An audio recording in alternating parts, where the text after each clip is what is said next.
Linda Femister from Vancouver, Washington. And I've been sewing since I was about 6 years old. So it's been a lifelong passion and hobby. And I actually took up quilting, piece quilting and things like that about 5 or 6 years ago. But I've sewn on quilts before that. I just am focusing more on it now. And I've done sewing all my life. Clothing sewing, upholstering, just about any kind of sewing.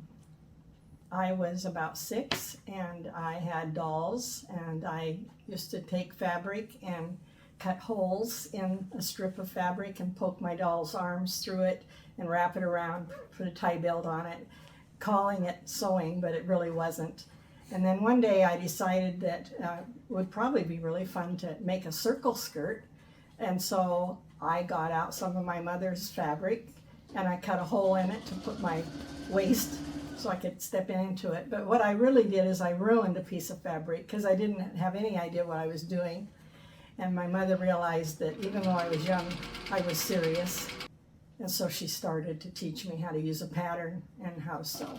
Well, this particular quilt is a theme quilt because I'm preparing for a craft bazaar at Ladybug Bazaar, November 4th, and Battleground. And my booth is kind of focused more on cats, and I'm adding quilts to that this year. And I found a piece of fabric that was really colorful. I like color.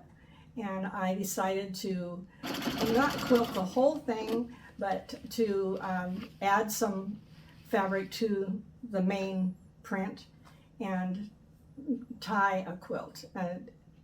So I decided to put the backing on a wood frame and put it under tension. Basically, I use thumbtacks and I stretch it out. I measure it and I stretch it out and I put it on the wood frame so it's really taut. And then I use polyfill and I fluff it up. It looks like a cloud on top of that lower piece. And then I add the top piece that I had quilted. I had pieced together, sewn together. And then I have it all under tension, so it'll be about 4 inches thick at that point.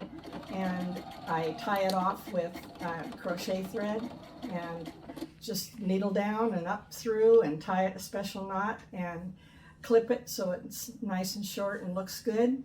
And then I will put a binding around it. Once I take it off the frame, it puffs up and it's very soft. And I'm using a fabric on the back of this quilt called Minky, so it's real soft, cuddly.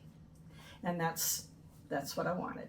And so then I'll put a binding around the edge, and the corners will be mitered, and it'll look great.